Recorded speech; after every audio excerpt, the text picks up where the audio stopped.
Little had 166 against Cincinnati in 1969. There's the 3-4 front and the linebackers for the Bengals.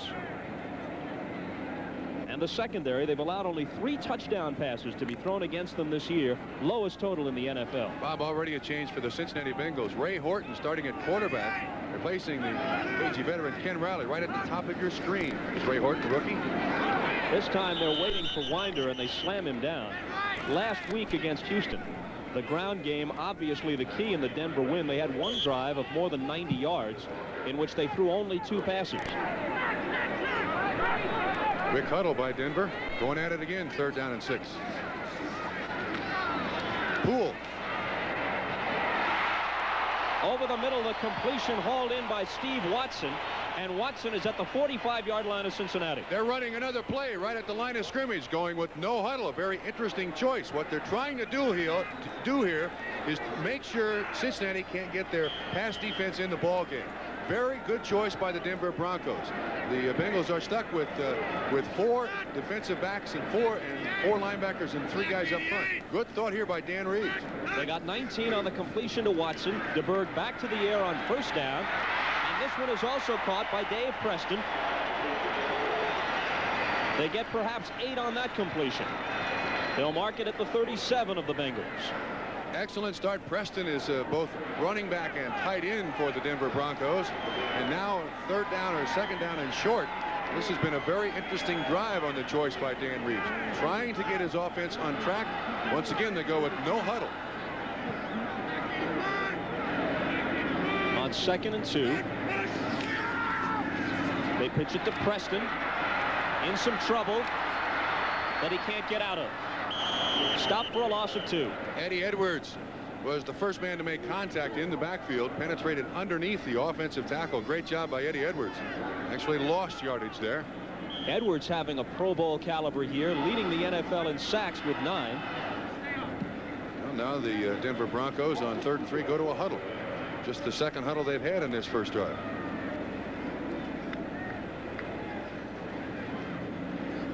We played 3 minutes. Gorgeous day, 55 degrees, just the slightest breeze, humidity about 35%. It's Preston and Winder, rather Preston and Poole, with Winder temporarily out as the Bronco backs. Did they take too much time? Yes, too much time. Well, maybe that's why they don't use the huddle. So they'll go from 3rd and 4 to 3rd and 9.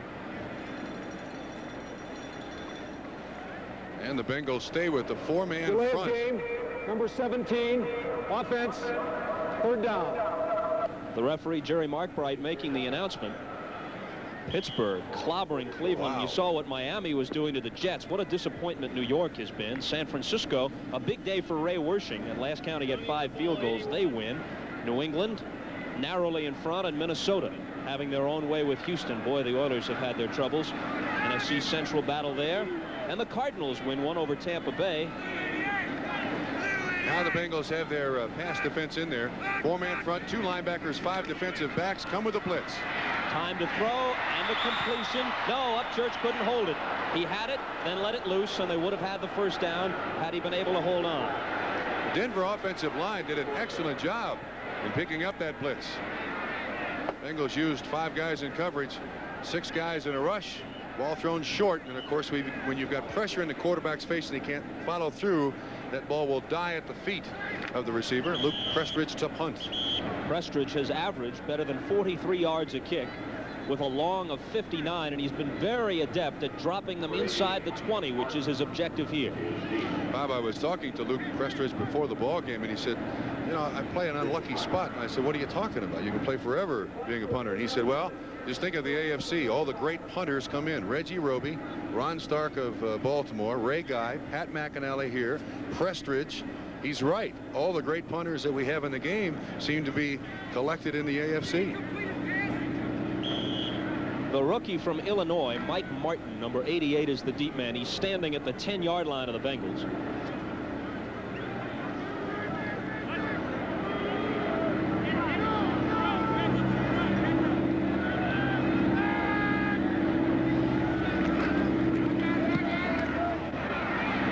Aiming for the corner.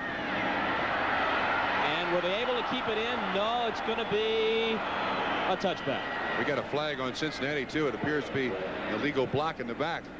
I don't know why it's so hard for the guys nowadays in the NFL to understand that once that ball is kicked, Bob, there is only one thing the officials have to look for, and that's clipping, illegal block in the back, illegal use of the hands. It's very easy. You can't get away with anything on a punt. What would a punt be in the NFL these days without an illegal push in the back? You're right. There it is. So now Mark Bright's crew has to sort it out. The punt was good for 44 yards by Prestridge, just about his average. And he very nearly was able to get it down inside the 5. Now they'll place it at the 10, and here's Mark Bright. And number 20 on the return. The guilty party is Ray Horton, so the Bengals will take over 90 yards from the Bronco goal line with 11:37 to play in the first quarter.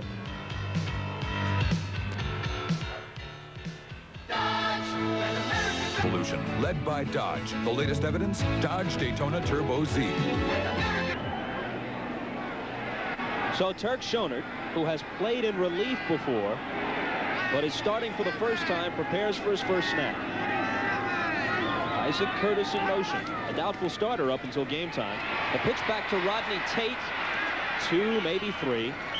Tom Jackson, the veteran linebacker, in on the stop. This telecast is presented by authority of the NFL, intended for the private use of our audience. Any rebroadcast or other use of this telecast without the express written consent of the Denver Broncos and the NFL, you can't do it.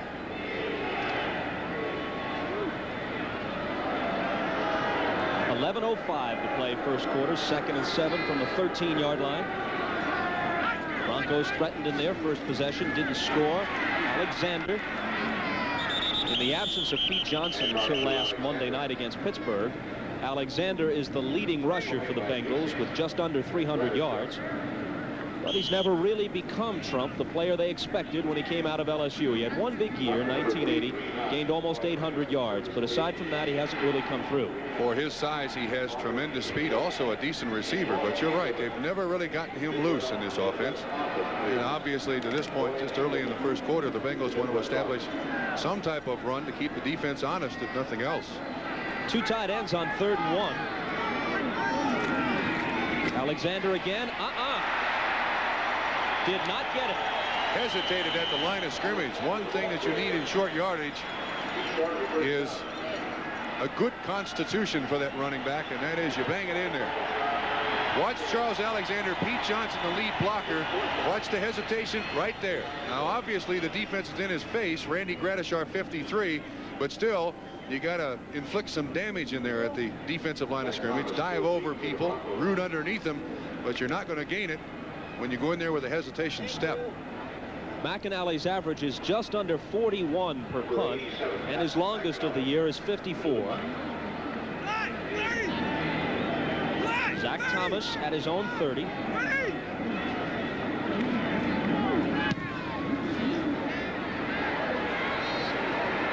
Some room to operate as he takes it. Spins away, but they close on him. That was good coverage by the Bengals. The punt returner for the Bengals, Mike Martin, making the tackle on Denver's punt returner. The tackle made by reserve linebacker Steve Maidlow will return in a minute.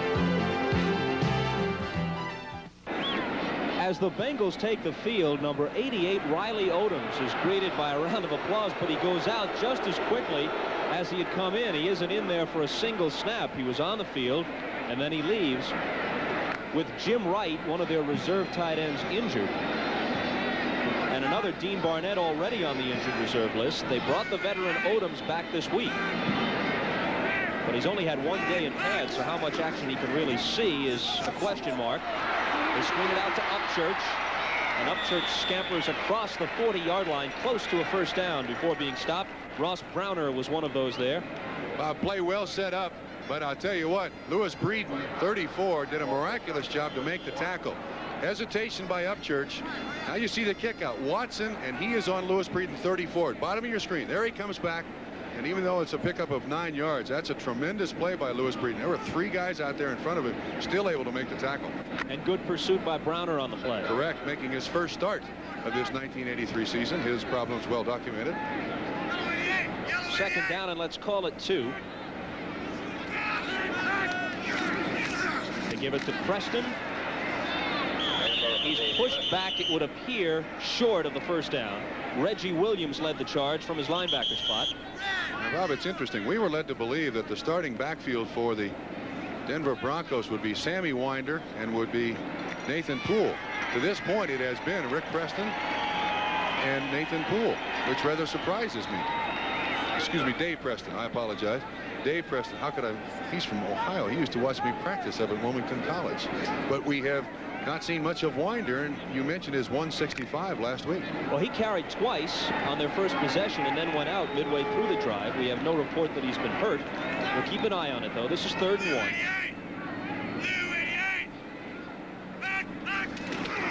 And a sneak by DeBerg. It all depends upon where they mark it. You know, these two teams have had a lot of trouble scoring points. Only 3 teams in the entire league had scored fewer than 100 points coming into today's action. Tampa Bay, which is still winless after losing to the Cardinals today, was one of them, and the other 2 are the 2 you're watching here. Let's make it even more profound. Only 3 teams in the NFL through 6 games this year have averaged less than 300 yards per game on offense. Kansas City and these 2 teams. So you're right.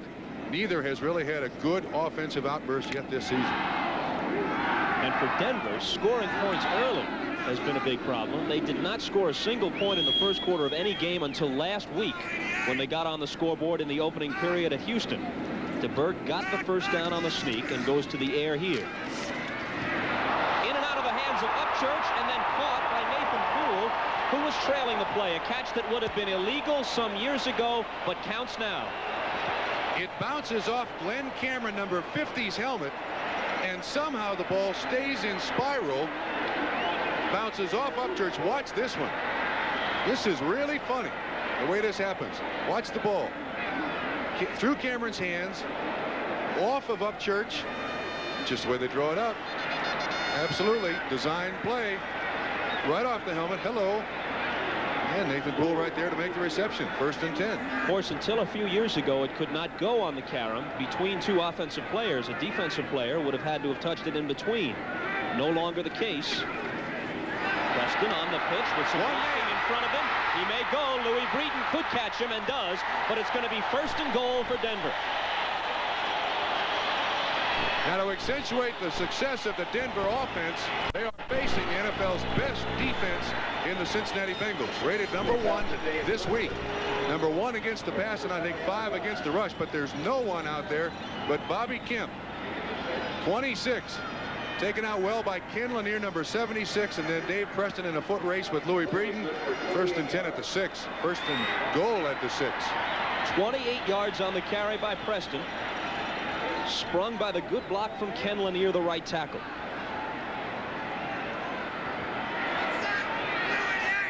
Still no sign of Winder. 6.5 minutes to play. Preston is smacked. Half a yard, maybe. Glenn Collins hit him. Bob, I noticed Sammy Winder at the left near 40-yard line with who it appears to be the Denver trainer, and he has got a big wrap on his right shin and limping badly. That's certainly going to hurt Denver's chances. He has been their most valuable running back through 6 games so far this season. There he is right there. And he was limping badly. So therefore, Dave Preston pressed into duty.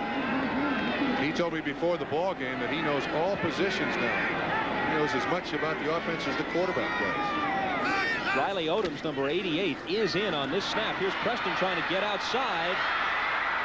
He gets to maybe the 3-yard line. It could have been a loss, but he was able to stay on his feet and gain 3.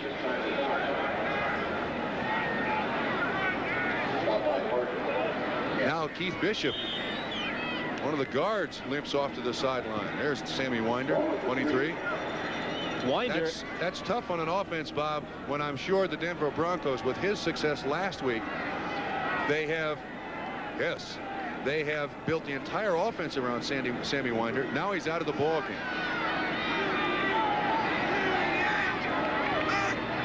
third, and they need 3 for the touchdown with Preston in motion out of the backfield. DeBerg looking for Preston, and he got over. Touchdown. He was spun back, but for an instant he had crossed the line.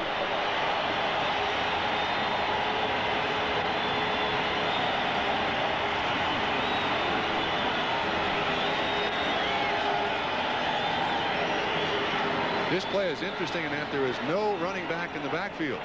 Watch the ball. If the ball and the receiver cross the goal line, that's good enough. Touchdown, Denver, 6 points. Great psychological pickup here for Denver without Winder. Drive the ball down the field, get it into the end zone. It's got to help their attitude. With the bare foot, Carlos tries to add the 7th point. He's 11 for 11 on conversion tries this year. The touchdown for Preston was his first of the season, either running or receiving. And with 5:05 to play first quarter, Denver is out in front. Stanley Wilson waiting at the goal line for Cincinnati. Booming kick. Will Tate bring it out? No, he's got more sense than that. They'll settle for the touchback. Very high, too. Young man out of University of Cincinnati. One of the most amazing stories in the NFL. Came out of a tryout camp of 478 people. Got a free agent contract. Displaced Steinfurt, now the Denver Bronco kicker. Thanks to Bick, I have the shave of John McEnroe, but I still have the serve of Elliot Kaminsky. John McEnroe and I have 2 things in common. Make that one thing. We both shave with Bic.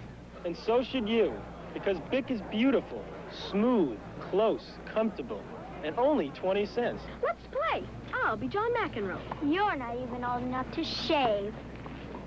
Bic can improve your game, but it can improve your face. The sun brings out all kinds of people, and they all want a beer that won't slow them down. Turn it loose, turn it loose, turn it loose, turn it. With Schonert starting at quarterback today for Cincinnati, in that he immediately preceded John Elway at Stanford. And their names are each written in the Stanford record book. The completion to Isaac Curtis. Louis Wright makes the tackle.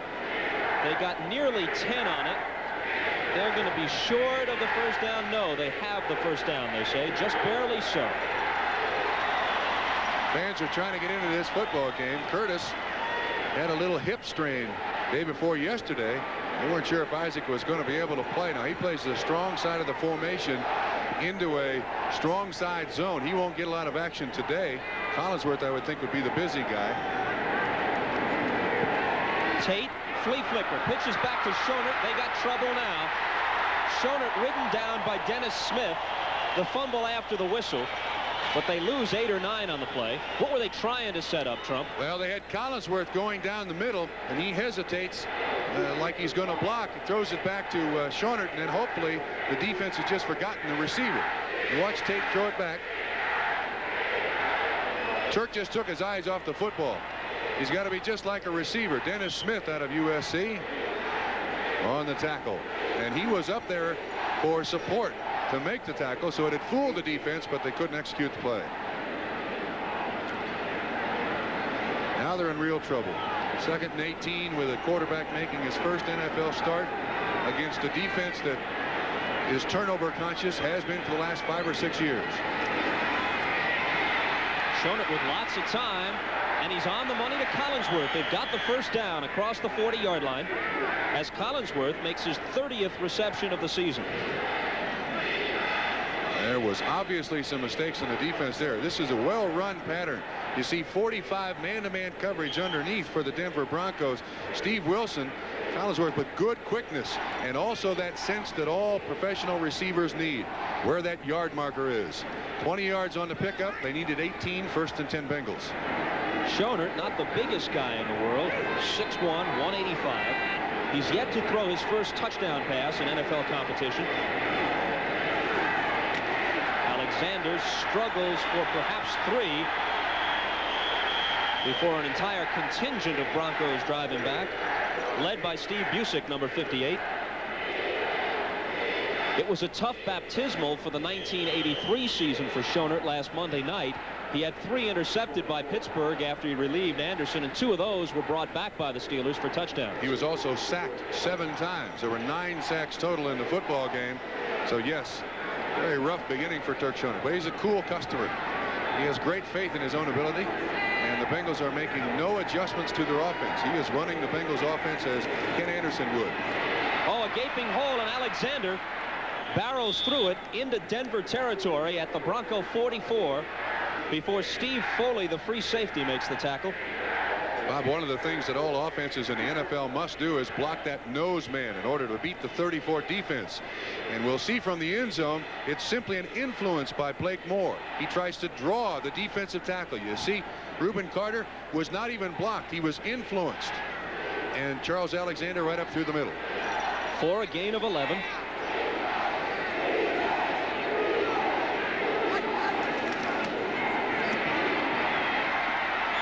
Short yardage up the middle for Alexander on first down. If you could take a day like this and bottle it, you'd play every football game everywhere all season under these conditions. And here are some of the games next week. It's a doubleheader week on NBC. Ohio battle, Browns and Bengals. We saw the other early games. Baltimore, not a pushover. The Dolphins will have their hands full in the late games. Chargers and the Broncos and the Seattle game, as you saw.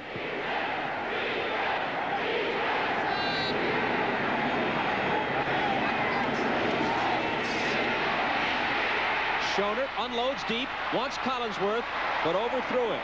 He had single coverage, but Steve Foley was right with him. Schoenert got blasted last week, and really through the first 6 games of the season, defenses have really blitzed the Bengals a great deal. And of course, until you pick it up and you stop the defense from blitzing by turning a big play, and they're going to continue. And on that particular case, number 50, Ryan, was right in Turk Schoenert's face, therefore the ball overthrown slightly. Forrest Gregg, just a couple of years removed from the Super Bowl, last year in the playoffs, and people forget it looked like they would handle the Jets easily in that playoff game before the Jets rallied, and now staring at 1-5 coming into this game. What a difference. This is 3rd and 7 from the 41-yard line of the Broncos. Hold everything. This play doesn't count. It's been waved off.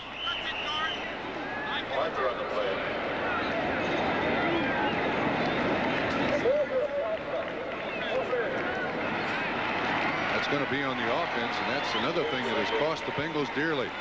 Untimely penalties. I don't know if there's a timely penalty, but they always seem to be at the most crucial spot. All start, number 62, offense, 3rd down.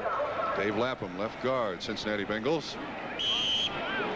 There you look at the rest of Jerry Markbright's crew. 12 yards to go.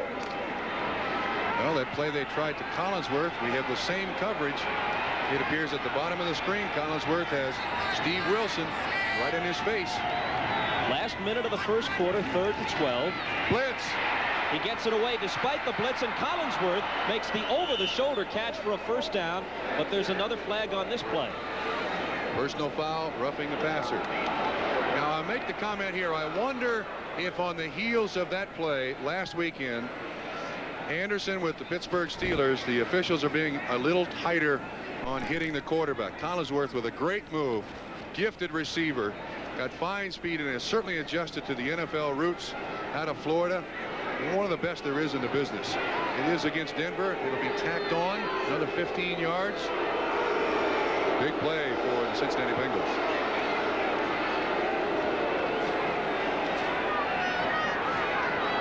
Personal foul, roughing the passer, number 49, defense, a blow to the head. The penalty is tacked on to the end of the completed pass. All right, now what that tells us is 49 was the penalty. He's the strong safety. Obviously, the Broncos are continuing with the blitz as other teams have against the Bengals. On that time they make the pass completion, they'll be a little more reluctant now to come back to that blitz spot. It wasn't the fact that the hit was late. As you saw, if it was late, it was barely so. It was the fact that it was a hit to the head. This one is completed. Collinsworth driving down inside the 5. They can get a first down at about the 2, and they're fairly close to that. Smith and Wright combined on the stop. Simple hitch pattern. defensive back laying 8 yards off. Collinsworth takes 5 steps down the field, timing pass. Kirk Schauner a 3-step drop, and he drills it out there. You told me before the game, Trump, that although these teams have similar success defensively, they're among the best in the league. Cincinnati does it with a lot of different looks. Hank Buller, their defensive coordinator, will mix things up, whereas Joe Collier, the defensive coordinator of the Broncos, likes to be a bit more basic. Very basic. Denver has had an outstanding defense going back to, I'd say 1974-75. They have historically tried to turn the ball over for their offense. You remember the years when Craig Morton was here at quarterback. I can't tell you how many 40 and 35-yard drives the Denver Broncos had to negotiate in order to win a game. But in Cincinnati's case, they try to create confusion at the line of scrimmage. As you watch the end of the play, that's on Louis Wright, number 20. And it'll be second down in just a little bit, but you'll see the conservative nature of the Denver Bronco defense in contrast to the Bengals defense all day. Alexander gets outside and gets 6. Excellent drive. Biggest play. Pass reception by Chris Collinsworth. 15 yards tacked on. Penalty going to the quarterback's head. 6 points. Wasn't a bad call either. On second down and about a foot with the defense bunched tight, they send Alexander outside. He gets a good block. Alexander with great speed. Coming out of LSU was known as Alexander the Great. I think for his records down in that area, it's just amazing the number of yards he got at LSU. Got a helpful block from Pete Johnson on that last play. Hard for Pete not to knock somebody down at his size. Reached to try to tie it out of Kreider's hold. Even at 7 with 20 seconds remaining in the first quarter. You mentioned Pete Johnson's size. They list him officially and charitably at 272 pounds, which is mammoth for a running back anyway. But in his case, it's probably an understatement. His teammates think Mr. Johnson's around 290 right now.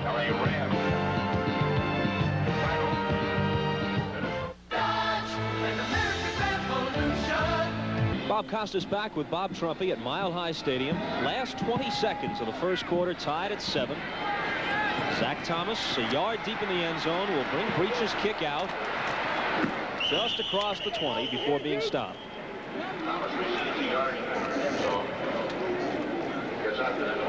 The statistics on the scoring drive for the Bengals to tie the game ended by the Alexander touchdown run. Once again, the Denver Broncos go on offense with Preston and Poole as running backs, and scanning the Denver Broncos sideline, I don't even see Sammy Winder. The TD run by Alexander, by the way, was his second scoring run of the season. This could be the last play of the quarter. 12 seconds left. DeBerg, 6'3", 205, 7th NFL season from San Jose State. Preston in motion. Egloff can't hold it. The official word on Sammy Winder, and does it ever hurt? Sprained ankle, out for the game. Yeah. Now, what that does to Dan Reeves and his offense is that they have probably set the entire offense to one Sammy Winder with his success. Now they've got to go to game plan B. And that's never as good as game plan A. Preston is a very versatile player. He can catch the ball very well. He blocks very well. He runs the ball very well. But Sammy Winder's got more speed and a little more of a slashing type runner.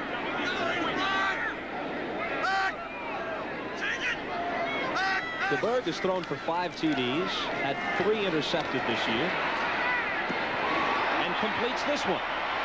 It'll be a first down across the 35-yard line. The catch made by Steve Watson on the last play of the first quarter. And let's update, counting the touchdown throw to Preston, DeBerg now has thrown for 6 scores this year, while completing about 55% of his passes. Tied at 7 at the end of 1.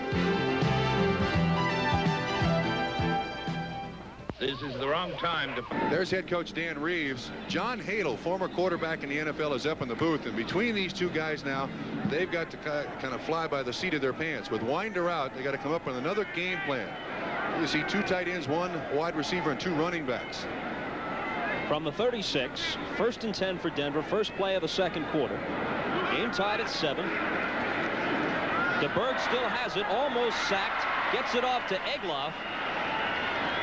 And it's a gain of only 2 on the play. You know, you mentioned John Hadel. We'll take a look at the first quarter stats, and you can peruse them for yourself as we make this point. Peruse? You like that, huh? Yes, go ahead. Hadel is extremely high on John Elway. In fact, he said the only 2 quarterbacks he could think of who he would favor rushing in a starter's role, as Elway did this year, in his entire experience would be Elway and Joe Namath. But you made an interesting point, Trump, talking about the different circumstances in 1965 when Namath debuted as opposed to 83 with Elway. I'll give you my thoughts.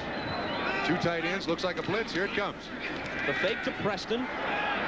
He finds Odoms. Riley Odoms is in Cincinnati territory and at hurt. The 42. And hurt. He gets up limping, and with Winder out, Preston is their only other running back, and now with Odoms hurt a little bit, you have to somewhat expect that. He has not played it down in professional football this year. That's a 19-yard catch, more by the element of surprise than anything else. But he's the only other tight end they have beside Egloff.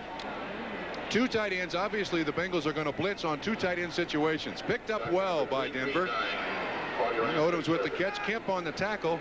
It looks like he got his ankle turned underneath Bobby Kemp. Upchurch goes in motion on 1st and 10 at the 42. They give it to Rick Parros, and Parros gets a couple before being stopped. Okay, what about the Namath-Elway comparison? I think it's a very easy comparison. You can't talk about Elway and Joe Namath. When Joe Namath started, that was about in my era. He was a little before me, but all we had to face was man-to-man coverage or a simple zone defense. Now quarterbacks coming into the game are facing 7 and 8 guys in coverage, and if you look at the stats of the quarterbacks today, there isn't a quarterback within the last 5 years drafted in the NFL that doesn't have more interceptions than touchdowns. It's an absolute maze out there for these quarterbacks to adjust to. You need a great deal of experience. DeBerg dropping and in all kinds of trouble, but spins away from it and manages to flip it out to Egloff. But Egloff is stopped for a loss of 3. Great play by DeBerg. He knows from the backside, Bobby Kemp untouched, almost on the blitz, and got him down, but he was able to get by. He and Elway are not unaccustomed to that. Denver quarterbacks have been sacked 30 times this year, highest total in the league. We'll talk more about Elway and new quarterbacks as opposed to experienced veteran quarterbacks. Turk Schonert faces the same situation today. Denver is a pretty basic team, but you've seen them blitz a couple of times, and that creates a real monstrous headache for the quarterback. 4 seconds left. They got to take a timeout here. So DeBerg will go to the sidelines and discuss the 3rd and 9 call with Dan Reeves. 12 minutes and 40 seconds to play in the first half.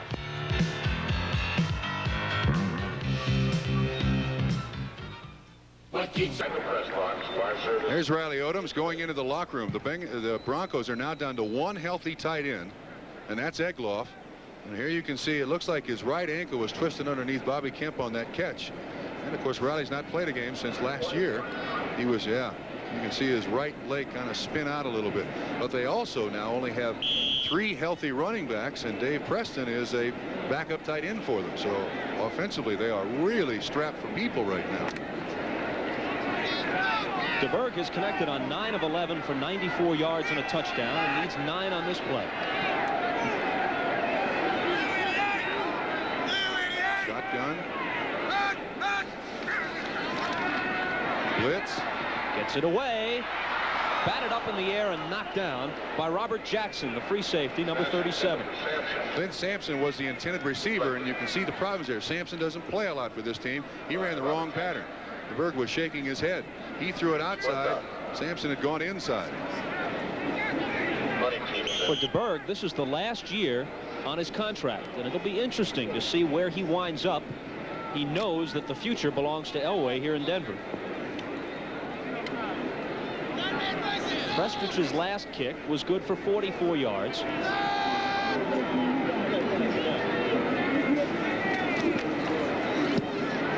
Oh, good one. Good one. Looking for the corner. He's got it. Does he? Let's see. They will mark it at the 7-yard line. Excellent punt by Luke Prestwich. Very good. For distance, only 34 yards. For effectiveness, A+. Bengal ball at the 7, tied at 7.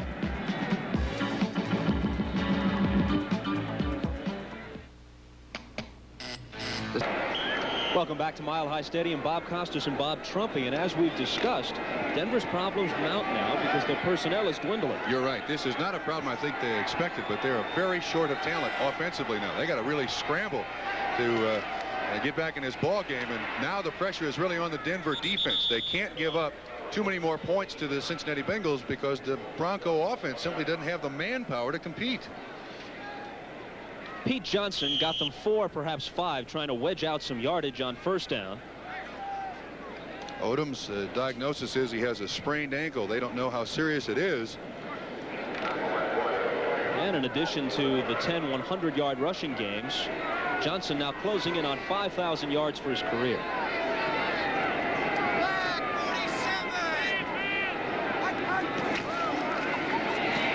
Stanley Wilson, the rookie from Oklahoma.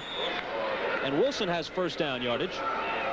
Interesting in that formation. In past years, you would see Pete Johnson in the back and see the running back up front. Player down, Cincinnati Bengals. I think it's Dan Ross, Trump, the tight end. 3 weeks ago, he underwent arthroscopic surgery on his knee and had the surgery on a Monday. Played the following Monday, if you can imagine. Ross is one of those who has already announced his intention to leave in a couple of years for the USFL, but they say that it has not dimmed his enthusiasm at all, and he's still a leader on this team, giving everything he's got. We'll be back in a minute.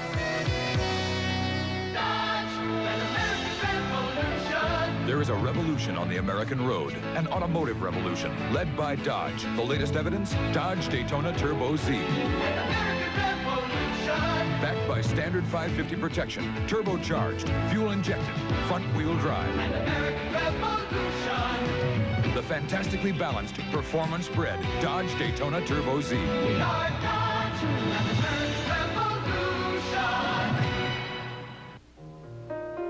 Someday soon, you could very well have the best of everything. But you will have to begin somewhere. And the best place to begin is with the very best beer in the world. The best tasting beer wherever you go.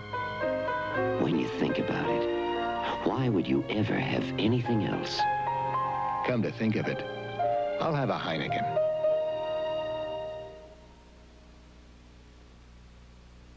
NFL 83 is coming at you with a special doubleheader Sunday. The Patriots from New England take on the hard-charging Bills, and the Pittsburgh Steelers battle it out with the Seattle Seahawks, plus hard-hitting regional action only on NBC.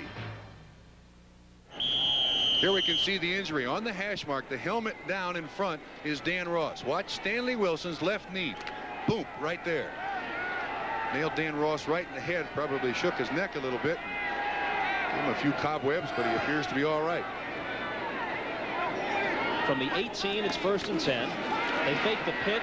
Shonert rolls, and he connects with Rodney Tate.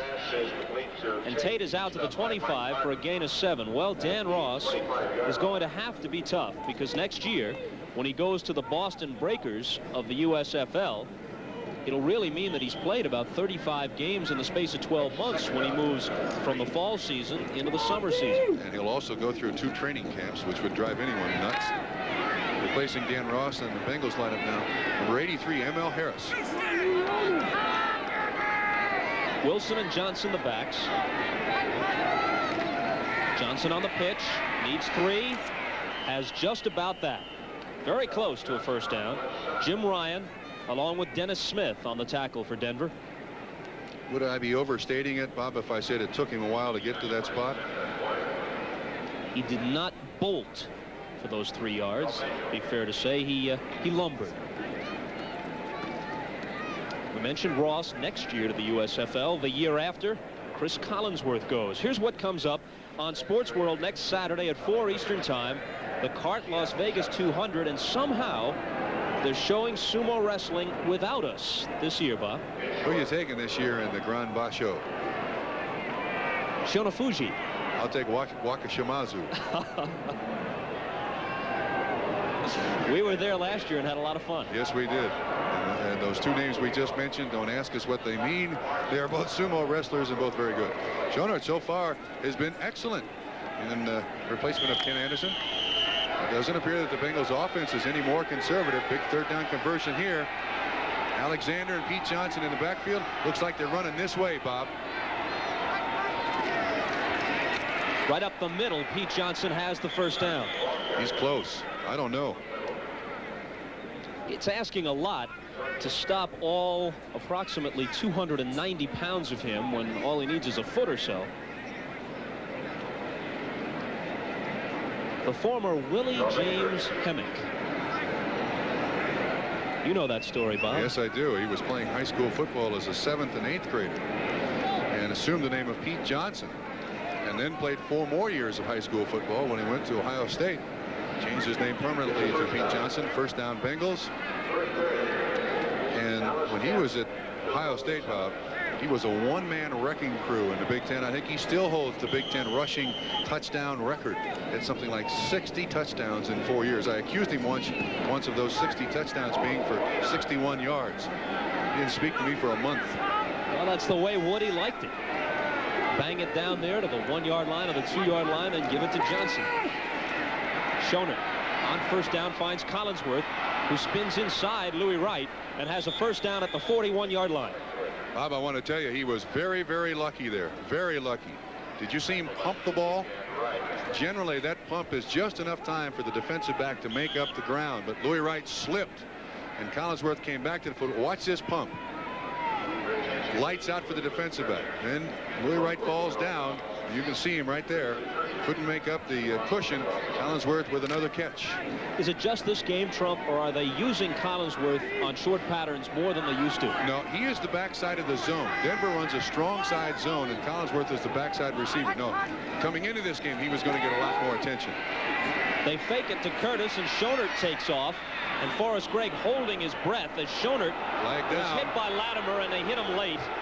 Don Latimer, number 72, got him after he was out of bounds, and that's going to cost the Broncos some yardage. Turk is a tough cookie. And I repeat that with the incident last week against the Pittsburgh Steelers, I have a feeling that all officiating crews today were told, protect that quarterback. And there is one guy out there to babysit the quarterback. That's the referee. Now, that's not 2 big plays. One roughing the passer. This one. Personal foul, unnecessary roughness. It was just a push, defense, but they say it came a bit late. First down. You know, sometimes that protecting of the quarterback can go a little bit too far. Last week, the Giants perhaps lost a ball game. Yes, you're right. Scott Brunner scrambled away, and all they had him by was his ankle for a split second, and they blew the whistle unnecessarily, and it cost them a 20-yard gain and perhaps the ball game. Now from the 37 of Denver with 9.5 minutes to play second quarter. Schoenert firing it for Curtis, but it's over his head with Wright on the coverage. Schoenert hands in air. There was a blitz there, obviously, and they want to get Curtis man-on-man coverage down through the middle of the coverage as best they can, but Curtis with that bad hip maybe a little hampered somewhat. You know, Bob, I noticed Ken Anderson on the sideline cannot even wig-wag the signals into Turk Schoenert. He's standing there in a black jacket, can't raise his hands above his head. George Sefcik is hand signaling the plays into Turk Schoenert. If anything should happen to Schoenert, the backup now is Jeff Christensen. Blitz. Pete Johnson smothered back at the 40-yard line for a loss of 3. Well, now Denver is going to continue that blitz as long as it's successful. Walt Boyer, a 10th round draft choice out of Arizona State, who is starting today, was in on that tackle. The Dolphins clobbering the Jets. There was a time up until last year when the Jets had the Dolphins number. No more. Pittsburgh wins big at home against the team they most like to clobber. San Francisco over New Orleans at the Superdome, and New England beats the struggling Chargers at Foxborough. And Ross back in the ball game for the Bengals. That's Kreider in motion. It's 3rd down 12. Schonert connecting with Ross, and Ross has a first down inside the 25-yard line. Good play calling by the Bengals, taking advantage of single coverage. Wilbur Myers, 29, at the line of scrimmage on Dan Ross. Now, Ross is not the quickest receiver you're going to find, but he's very diligent in his patterns, and all quarterbacks on the Bengals trust him. 17 yards on the catch, and the Bengals have done an excellent job of converting third downs to first downs. Minnesota over Houston, Detroit over Chicago.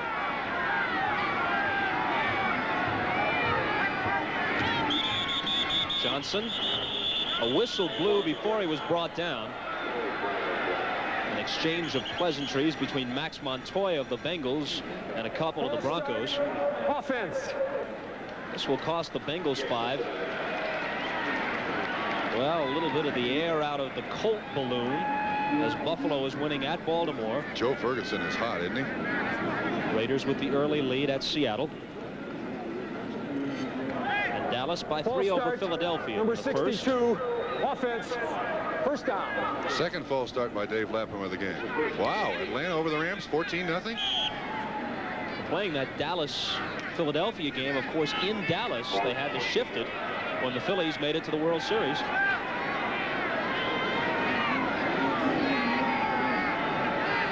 First and 15 from the 28.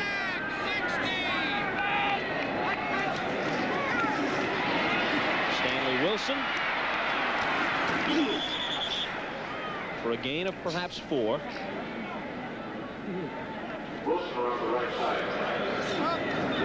Not a bad call by Cincinnati. I think Denver at that point expecting the pass. A little pitch to Stanley Wilson. Student body right. Pete Johnson, 46, leading the way. This young man blocked for Marcus Dupree when Marcus Dupree and Stanley Wilson were at Oklahoma. Billy Sims. And in high school, he blocked for Freeman McNeil. Today, given a chance to carry the ball. And again, he carries. Takes some people with him to within 3, perhaps 4 yards of the first down, with third coming up. 7:14 on the clock, tied at 7 in the second quarter. Bob, I notice center Dave Remington, first-round draft choice out of Nebraska in the ball game, number 64. And he left the team on Friday. His father suffered a heart attack, and his father is in Bergen Mercy Hospital in Omaha, Nebraska. And Dave went there to visit his father. Fine, still in ICU, and his mom and all his family are around the TV in Omaha, and they wish his dad the very best. And the 2-time Outland Trophy winner will snap it to Schonert on 3rd and 4 from the 17. In trouble. Schonert gets away, throws on the run to the end zone for Ross, but it's incomplete. Good coverage by Denver on that situation. They had Dennis Smith on Steve Kreider, double coverage underneath on Ross. There was actually no place for Turk Schonert to throw the football. Let's watch Remington, 64 up front. Max Montoya, right guard with him. Excellent job there, pushing and shoving, keeping those guys away from the quarterback. Montoya 65 on Bryson Manor 66. Remington there on 79. Good coverage. Though there was no place for him to throw it. This will be a 35-yard attempt by Breach, who's 2 for 2 from this distance and 5 of 7 overall for the year. Ryder holds. Breach connects. That ball was tipped by Dennis Smith and still made it through. Yeah, Smith did get a hand on it, but it had enough to give the Bengals a 10-7 lead with 6:31 to play in the first half.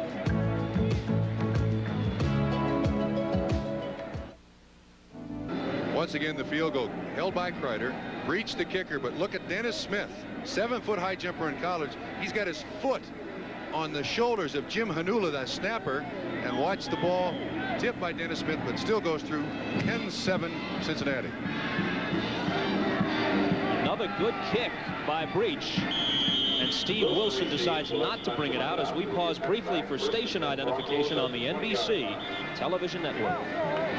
This is Colorado's News Channel, Channel 4, KCNC, Denver.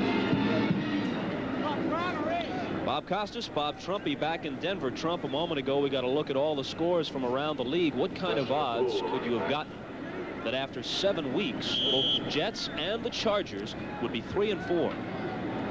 Yeah, they have somewhat self-destructed in the early part of the season, haven't they? The offense for the Broncos now somewhat strapped once again talent-wise. Nathan Poole and Preston in there. If you've just joined us, Sammy Winder, sprained ankle, first possession of the game for Denver, and he's out for the day. This is Poole. Couple of yards.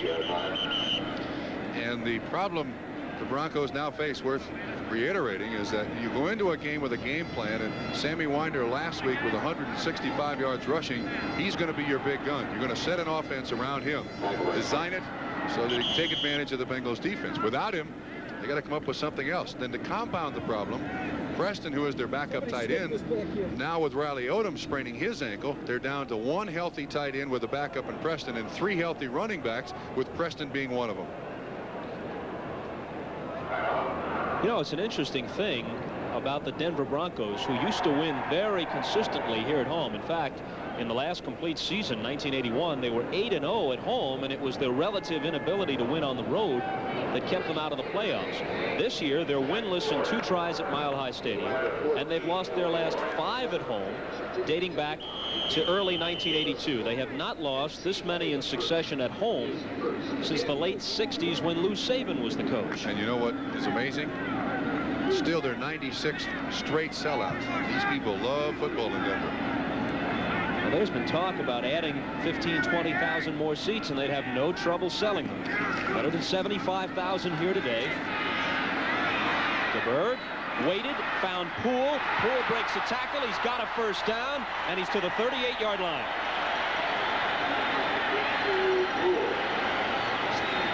Poole's second catch. And DeBerg had an hour to throw back there. Poole a little delay underneath, and Nathan Poole is trying to prove something to the Cincinnati Bengals. They cut him. He bounced around, went to Canada. Watch the time he's got. Pumps once, pumps twice, and Poole underneath the linebacker coverage. Breaks a tackle by Leclerc, 55. Well, Horton and Cameron get him to the ground, but not until he's got a first down. Just inside 5 minutes to play in the second quarter. The Bengals lead at 10-7. Poole just about to the line of scrimmage. Now you see what this has done to Denver. They feature a double tight end offense a great deal, and without Riley Odoms, they have no chance of that whatsoever. They may be running plays today, Bob, that they have not practiced all week. That's entirely possible. The talk around Denver was that after Elway was relieved of his starting duties, at least temporarily, and DeBerg was reinserted, that they'd be able to go with some more complex offensive opportunities because DeBerg was more comfortable with them. But some of the injuries have lessened their options now. And DeBerg is sacked. Eddie Edwards with his 10th sack of the year. That's tops in the NFL. Excuse me, Bob. First sack of the day by the Bengals. What the Broncos now have to rely on, you got a flag down on the far side of the field. It may be pass interference, illegal use of the hands. The ball was not thrown. But the point I wanted to make is that it may take a great individual effort on several Broncos parts today to come up with a big play in order to produce a winner here for Denver. Mark Bright walks it off and now tells us about it. Holding, number 26, defense, automatic first down. Bobby Kemp, the strong safety, holding, negating the sack by Edwards.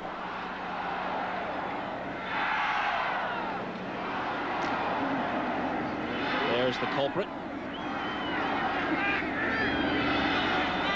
So the Broncos get a first down at their 44 with 4:48 to play in the first half. And it's Preston for 3 yards. Ran right under the tackle of Jim Leclerc. Did you see that? His hand bounced right off of the helmet of Preston. He just ducked his head. Good thing he did. You know, as we watched DeBerg run the Bronco attack, we might mention that the story which was circulated nationally about his contract was not correct. It was written that DeBerg had a clause in his contract which called for him to receive 10% more in salary than any other quarterback on the team if he should start 9 or more games in a season. People speculated that that was why Elway was starting every Sunday. It's through the hands of Watson, a ball he normally catches, and incomplete. Looking right back into the sun. right back into the sun. And now the Denver Broncos going back to what they did in the first drive. No huddle play, trying to keep the Bengals from getting their passing defense in, although they're hustling to get them on the field. And they are showing up late. Flags. No flags, just timeout Cincinnati. I tell you what, Dan Reeves and John Hadel, they're making this up as they go along, and they're not doing a bad job, Bob. We've got 4 minutes and 2 seconds to play in the second quarter. It's 3rd down and 8 coming up. There's Elway along with Reeves. We'll tell you more about DeBerg's contract situation when we return.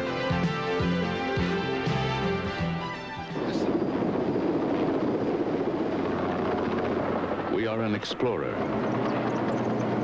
a farmer, a miner, and an insurance company. We're a pipeline, a truck line, a gold mine, and a leasing company. We're a builder, a printer, a logger, and an energy company. We are more than 41,000 men and women working in 18 different industries all across America. We are Southern Pacific. We also run a railroad.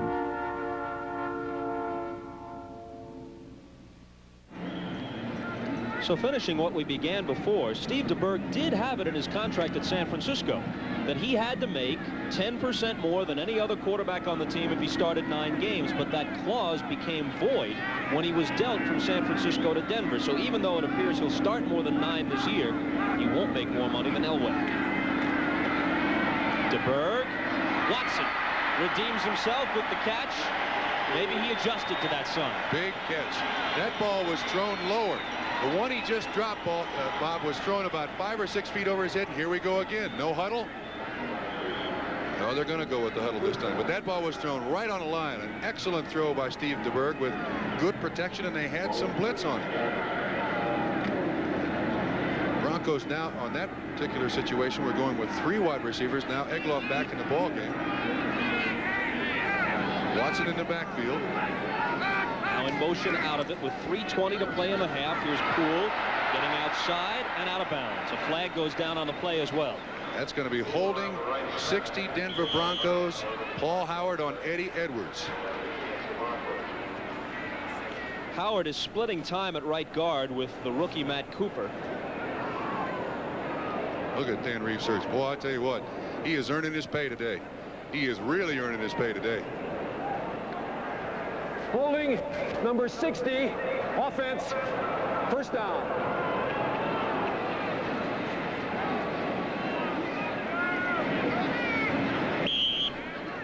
Two big penalties against the Broncos. One flailing on the quarterback, and the other one unsportsmanlike conduct, pushing Schoenert out of bounds. Been 2 big plays for the Bengals. 1st and 20 from the 49, 3:18 on the clock.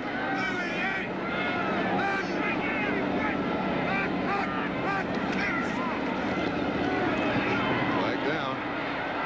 Berg's pass complete to Preston. Preston dropped by Tom Dinkle at the 38-yard line, but let's see what the call is going to be. Again against the Broncos. Well, they don't need that. With all of their injury problems, they need to play mistake-free football out there.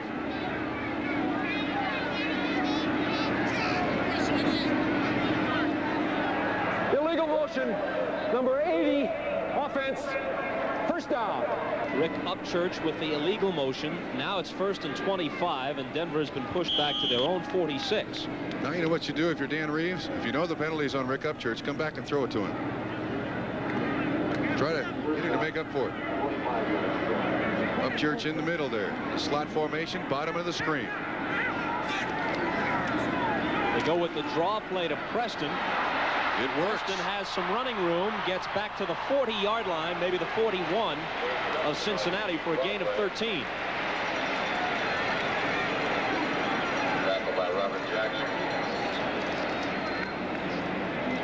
He's got to be the most surprised kid on the field today. I was talking to him before the game, and he doesn't have a lot of family living back in Ohio, but he's from Ohio, and he didn't expect to play a lot. He said, I'm a basic utility man. You know, I back up here and back up there.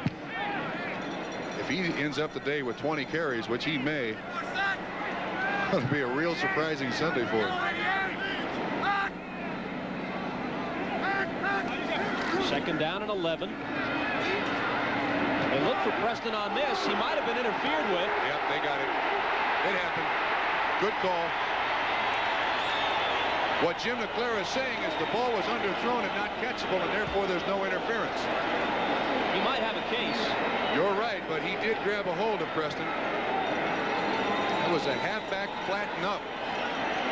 They're going to the last page of the playbook here to try to get their offense on track. Watch the ball last minute. And you can see the hand, the left hand on Preston. Pass interference. Number 55, defense, first down. Hard to deny that, although Claire may have a point that the ball was uncatchable, but Preston was not given the opportunity, and therefore pass interference. They're now well within the range of kicker Rich Carlos, who's connected on all 3 of his tries between 40 and 49 yards this year. Give it to Poole. Gets 5. The Denver Broncos are nickel and diming it down the field here, and having their problems with penalties and everything else and with a lack of personnel, but they are gaining a fair amount of yards against the best defense in the league this week. They deserve a great deal of credit. 2 minutes left, first half. So an official's timeout with the Bengals, who at one time trailed 7-0, leading 10-7. The Hispanic community has a vibrant culture that enriches the lives of all of us. Spanish-speaking people in our nation represent our second largest minority. They're all Americans, all wanting to share in the American dream. Hello, I'm Anthony Munoz of the Cincinnati Bengals. I'm a United Way volunteer. As a member of the National Hispanic Advisory Committee, we're working within the Hispanic community, developing leadership skills, assessing human resources, strengthening management capabilities, and we're inviting the Hispanic communities to be part of the system of services to people called the United Way. Like the piñata, holding great riches and rewards, the Spanish community has an important role to play in the United Way. They make it possible for us to say, thanks, gracias, because thanks to you, it works for all of us, the United Way.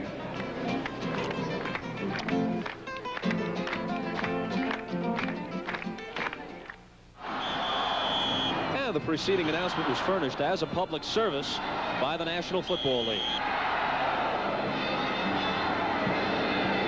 With 2 minutes to play in the first half, the 1-5 Bengals lead the 3-3 Broncos 10-7. The Bengals' only victory this year over Tampa Bay, a club still winless after 7 Sundays.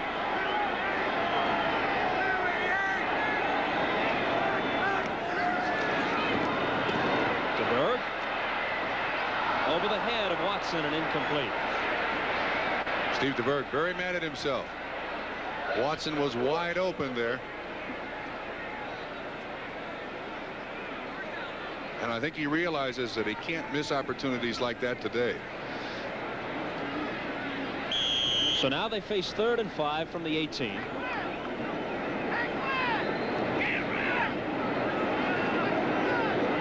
See, the Bengals now have 2, 4, 6 defensive backs, 3 linemen, and 2 linebackers. Oh, they're going to have defensive backs going 12 different directions here.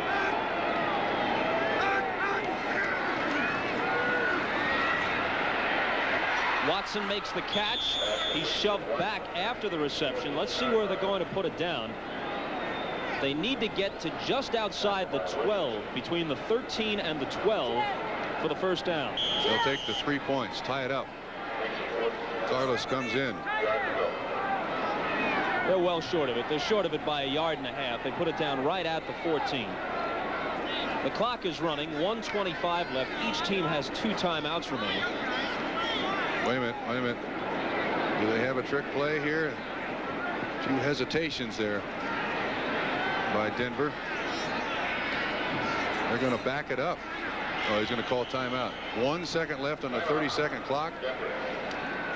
Well, the mystique out of this play is gone. If they had something in mind, Cincinnati will certainly be expecting it now. Rich Carlos has connected on 17 of 20 field goal tries over the last 2 seasons. This year, he's 6 of 7. Had 4 last week against Houston.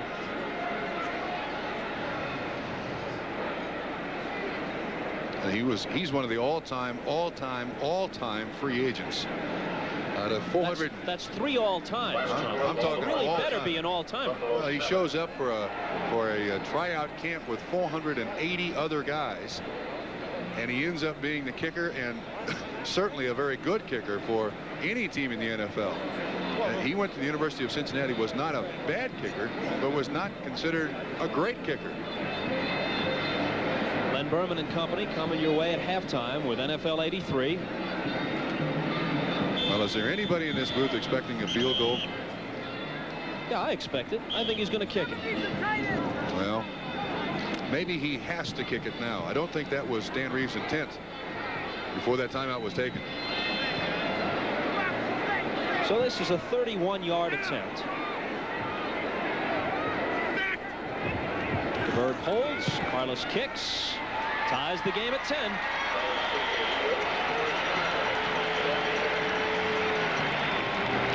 So Carlos is now 18 of 21 in his NFL career. Can't ask for more than that. 1:07 to play in the half. Not bad for an all-time free agent, eh? Sometimes you simply amaze me. You mean that all the time? I'm disappointed. Tonight on NBC, First Camera with a number of interesting stories, including one on the Frisbee version of football. They call it Ultimate Football, and they play with football rules only using a Frisbee. That's followed by Knight Rider, and then at 9 Eastern time, the Sunday night movie, High School USA. Did you see some of the people who are in that? Did. Dwayne Hickman is in it, and Tony Dow is in it. Here's the Beaver.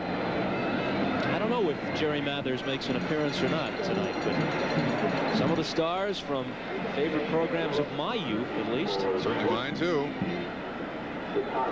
Let that guy carry the ball. Broncos need one today. See if they kick it deep, and they do, with Tate and Wilson waiting. Wilson doesn't make it back to the 20. You know, Bob, we played this first half without a turnover.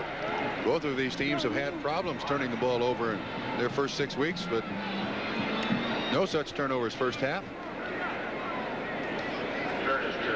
Cincinnati now with 2 timeouts remaining, but they're at their own 17. What do you think Forrest Gregg's plan is going to be here? Well, with Turk Schoenert in the ball game, I think you still go for it. I think you go with your 2-minute offense. Try to get as much as you possibly can. Although they're not in the formation to do so, this is not their 2-minute offense. And they give it to Pete Johnson, which is about as conservative as you can be. They're going to be content to go in at halftime. 10-10 tie. Forrest Gregg does not want to turn the ball over down here. Obviously will be accused of being very conservative, but they do get the ball to start the second half. That's a question he'll have to answer. Obviously, he's very comfortable with that decision. There's George Sefcik. He's in contact with Bruce Kozlik, who is not the offensive coordinator of the Cincinnati Bengals. He's the quarterback and receiver coach. Johnson again. Out to about the 25-yard line, and the clock is going to run out before another snap, unless somebody stops it, and it might be Denver who does. The officials have signaled timeout without charging it to anybody yet. Now they say it's Denver which stopped the clock. 15 seconds remaining. That was the Broncos' last timeout. I'll tell you one thing. When the Denver Broncos go in at halftime, there's going to be some feverish writing on the blackboard. Try to come up with a different set of things that everyone's on the same page with. Because in the first half, Reeves and and his coaching staff have done an outstanding job of moving the ball rather conservatively down the field with the injury to Winder and the injury to Riley Odoms. They have moved the ball very well against this highly touted defense of the Cincinnati Bengals.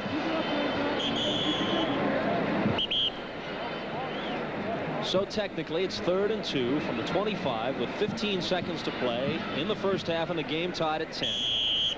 I try a trick play here. Hook and lateral. Throw it to Curtis. Have him lateral it to Chris Collinsworth. Something, anything. Just give it a shot. No, they're going to just fall on it. Curtis back there as the ponytail to make sure somebody didn't pick it up and run it the other way. Denver can't stop the clock. Excuse me, Robert. So that will do it.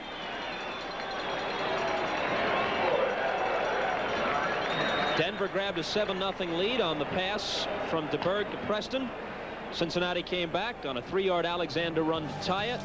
A breach field goal gave them a 10-7 lead, and then with about a minute to play, Carlos tied it with a 3-pointer for Denver. NFL 83 after this. A car that does